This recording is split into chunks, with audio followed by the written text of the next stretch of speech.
We drove north in the beginning of October, seeking quiet, solitude, and a little bit of adventure. The nights are cold and crisp at this time of year, and the days are bright and clear, and the fall colors arrive like clockwork every autumn. And yet, every year my jaw drops as if I've never seen such colors before. The air is chilly, and warm sweaters are taken out of storage and donned, only to be taken off again as the sun warms the day.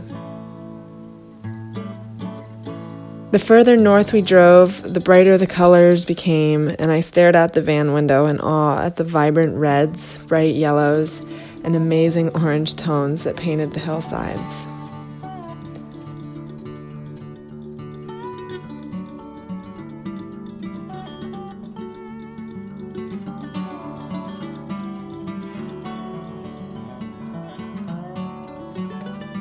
We arrived at one of my favorite places to camp in Vermont's Northeast Kingdom and set up camp right next to a lake.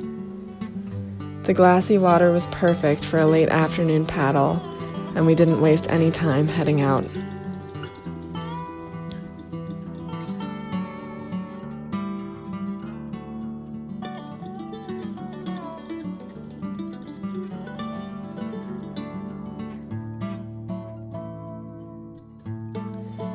This time of year is so quiet and peaceful as the cold nights keep all but the most intrepid campers indoors. A family of loons swam by as we floated just off the shore, and the water was bright red, orange, and yellow, reflecting the fall colors above. Not many things are more peaceful and beautiful than a silent, glassy lake in the golden afternoon light.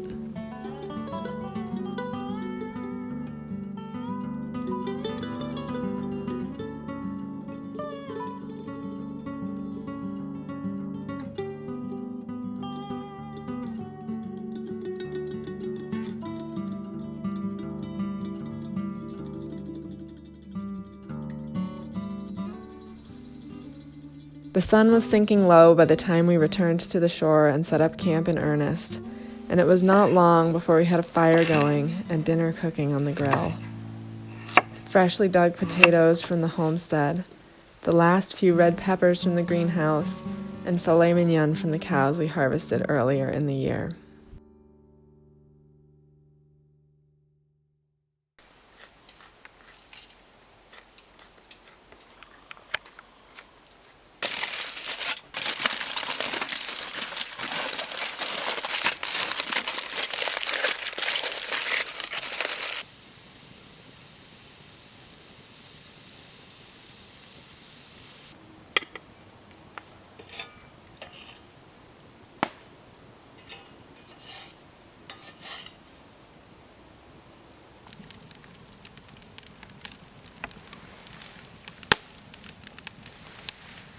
Nailed it. No meat thermometer or nothing. The potatoes are good. Oh my god. Why does everything taste so much better camping? Are you excited for the sunrise hike tomorrow? Mm-hmm. Not getting up, but excited for the hike. Breaking my vows. I'm not breaking them. I never said I wouldn't do them. I just never said It's gonna be really beautiful though. Don't you think? Mm-hmm.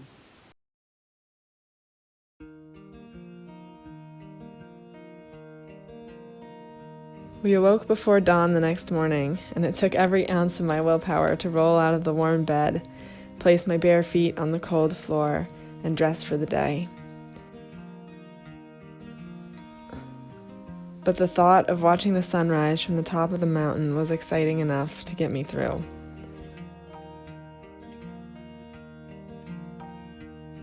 We hiked in near silence over a pitch-black trail before finally reaching our sunrise destination.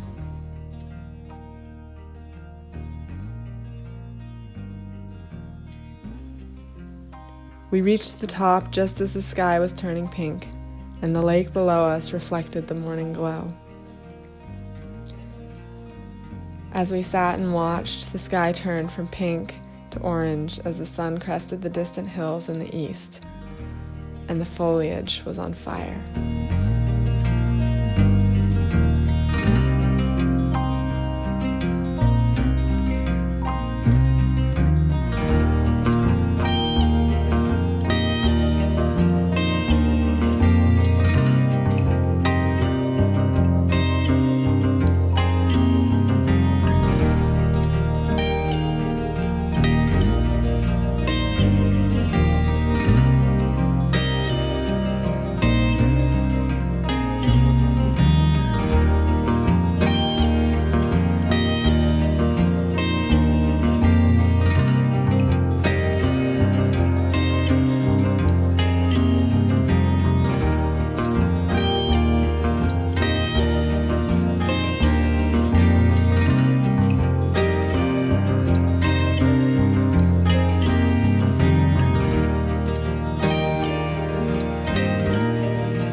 After a peaceful, quiet day spent fishing, playing music, writing, and enjoying the solitude, it was time for dinner.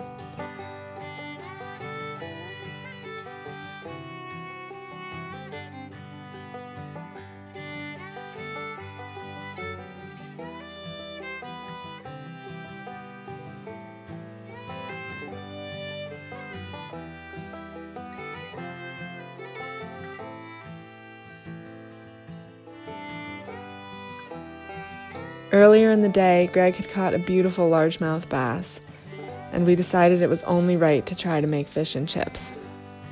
Not the easiest meal to cook on a single burner camp stove, but it was worth every bit of effort. I have never tasted anything so good. And as the sun went down, the loons called in the distance, and I felt so grateful for a delicious hot meal on a cold night and a beautiful day spent adventuring.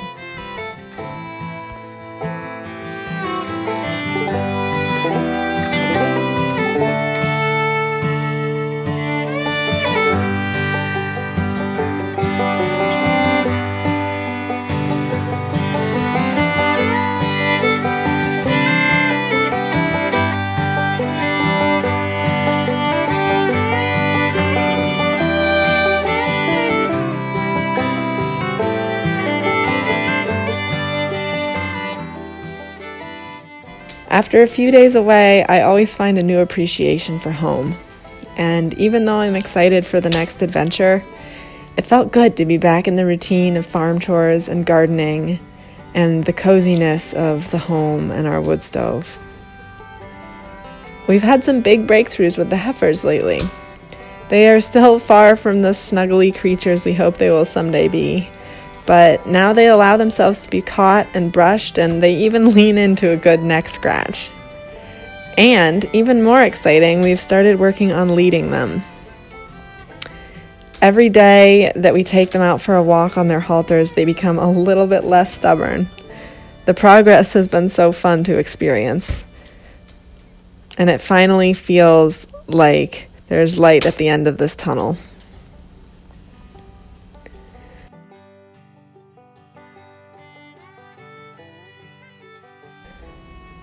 This is the time of year when our entire winter's worth of food has to make it from the garden into the root cellar. And this is no small task. But it is one of the most satisfying parts of the year. Several 100 pounds of potatoes must be dug, carrots and beets pulled and packed in damp wood shavings for storage, and cabbages cut and beans shelled. We will be so thankful for this food on the coldest days of winter. You may think that a potato is just a potato, a bean is just a bean, but the difference between these homegrown crops and those grown commercially is quite something.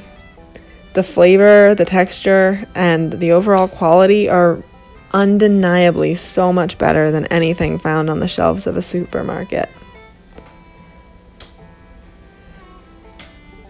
It can be easy to become overwhelmed by the fall to-do list, but I try to remember that it will all get done somehow. After all, it always has in the past.